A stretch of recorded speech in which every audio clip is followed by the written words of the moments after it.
Bonjour mes amis, une toute petite vidéo aujourd'hui pour parler des dégâts du prétérisme. Je serai clair, je serai net, je serai tranchant et je serai pas très aimable aujourd'hui. Donc veuillez m'en excuser par avance. A tout de suite.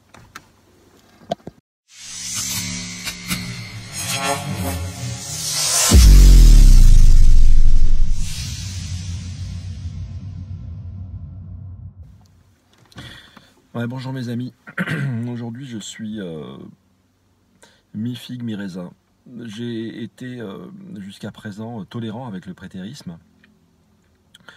J'ai des amis qui sont prétéristes. Enfin, je dis pas forcément des amis, mais des frères avec qui je suis en relation. Je pense à toi, David Vincent, je pense à toi, Patrick Galarno. Et je ne sais pas quoi penser de cette doctrine. Je me dis parfois que c'est une façon d'alléger le navire, d'enlever tout ce qui historiquement, tout ce qui gêne. Et je me pose des questions, je me pose de grandes questions. Je me demande si Patrick et David et tous les gens qui sont dans le prétérisme, s'ils ne sont pas un peu dans l'excès contraire par rapport à ceux qui sont, je dirais, des millénaristes pré-tribulationnistes. Donc qu'est-ce que ça veut dire? Les amillénaristes qui ne croient pas au millénium, les pré-tribes qui croient qu'il y aura un enlèvement avant la grande tribulation, les mid-tribes qui croient qu'il y aura un enlèvement au milieu de la tribulation, c'est-à-dire au bout de 3 ans et demi, quand l'Antéchrist va se manifester comme tel, et les post-tribes, donc qui croient qu'il y aura un enlèvement des croyants, qui seront enlevés dans les airs, à la fin de la grande tribulation. Donc les croyants verront la grande tribulation. Je vous le fais vraiment très rapidement, vous connaissez tout ça par cœur, moi aussi je connais ça par cœur, et aujourd'hui, en plus je suis fatigué, et ces discussions me fatiguent. Aujourd'hui je vais aller vraiment au cœur du sujet. Je dirais, qu'est-ce que ça produit? Qu'est-ce que ça produit? Qu'est-ce que ces discussions produisent?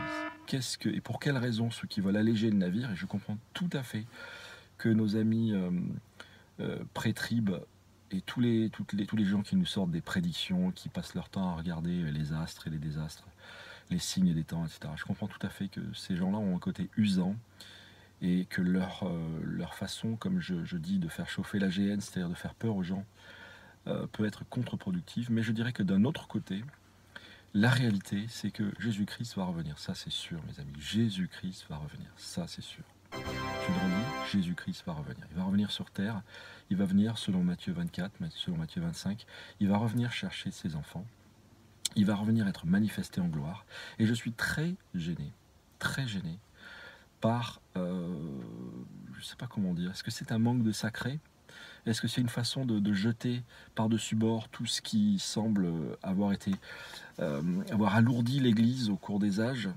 Et je comprends tout à fait cette propension, cette tentation, mais est-ce que c'est pas une nouvelle façon de tomber dans, on va dire, du libéralisme? Est-ce que c'est pas un nouveau libéralisme?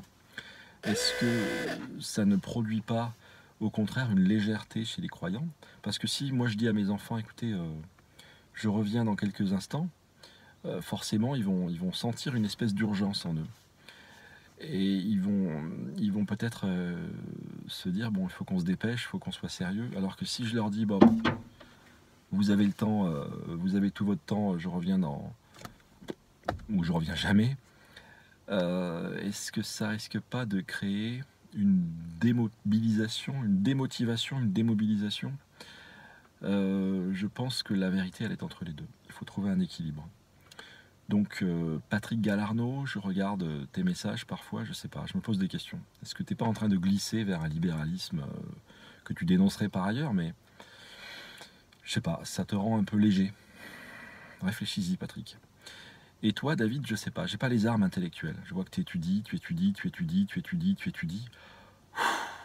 Je sais pas, je me dis, mais c'est sans fin, quoi. Et d'un point de vue historique, je suis pas, attention, j'ai pas les armes, je peux pas lutter contre toi, David, tu sais 10 fois plus de choses que moi, t'en es à 9 ans d'études, je crois. Je connais rien, moi j'ai un bac plus 2, toi t'as un bac plus 12, voilà. Mais je me pose la question, est-ce que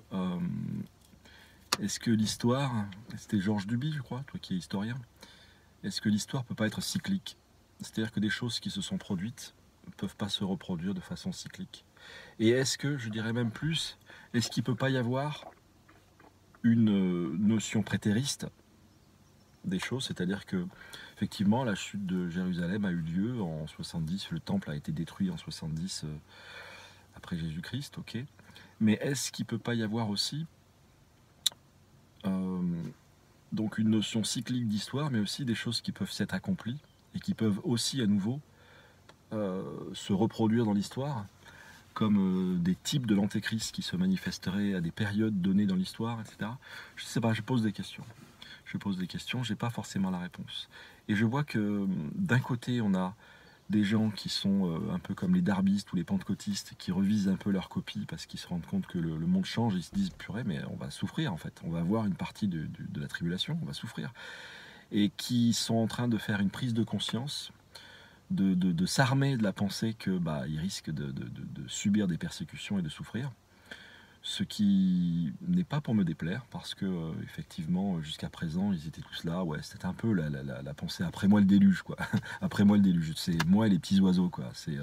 Alors que le chrétien moyen sur terre, je suis désolé, il subit la persécution. Et le chrétien moyen, il n'est pas occidental. Et toutes ces théologies sont occidentales, vraiment. Vraiment, je vous demanderai qu'on puisse tous ensemble prier le Seigneur pour que dans les temps qui viennent, on puisse être enseignés tous ensemble sur la question. Ok ? Voilà, je pense que c'est la meilleure chose à faire. Donc on va prier. Je suis désolé, mais soyons simples. J'ai reçu trop de messages sur l'enlèvement, trop d'alertes et de messages sur les signes des temps, etc. Ça crée une espèce d'effet de saturation qui est contre-productif. Et d'un autre côté, les réactions, à mon avis, et les positions prétéristes créent aussi je dirais, un effet inverse de démobilisation, ou risque de le créer. Donc voilà, je vous propose qu'on puisse prier.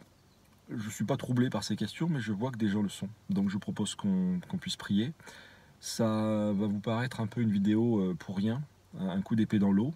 Je pense pas en fait. Je pense que ce que Dieu veut qu'on fasse de façon corporative, c'est-à-dire tous ensemble, c'est qu'on puisse revoir nos positions, les darbistes, les pentecôtistes, tout ça. Tous les gens qui ont cru, vous savez, la théorie de l'enlèvement, elle est venue par Éphrem le Syrien, je crois que c'était au IIe siècle. Ensuite, elle est revenue avec les Irvingiens, c'était un réveil charismatique au XIXe siècle, je crois.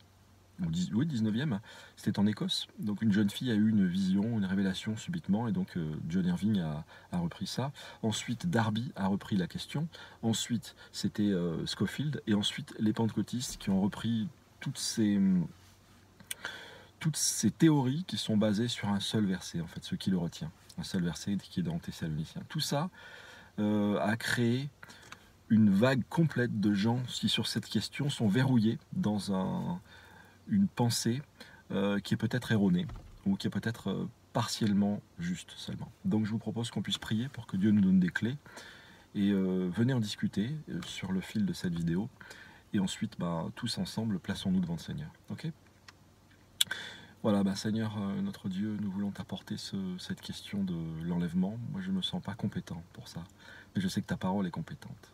Je sais que ton Saint-Esprit est compétent. Je sais que ta puissance est infinie. Je sais que tu es un Dieu sans limite. Et je sais que tu as envie de parler. Et je sais surtout qu'il y a beaucoup de gens qui sont troublés. Alors je te prie, Seigneur, de réunir tes enfants dispersés des quatre vents, des quatre coins de la terre, tous les gens qui croient encore aux théories de Claude Iniarski, tous les gens qui vont se nourrir sur le site Plein Feu sur leur juste, etc. Tous ces gens qui sont comme des enfants emportés de droite et de gauche par tout vent de doctrine, tous ces gens qui sont maintenant partis dans la découverte d'un messianisme, de la racine juive, etc. Tous ces gens qui sont flottants, Seigneur, et qui changent d'habillement, qui changent de langage.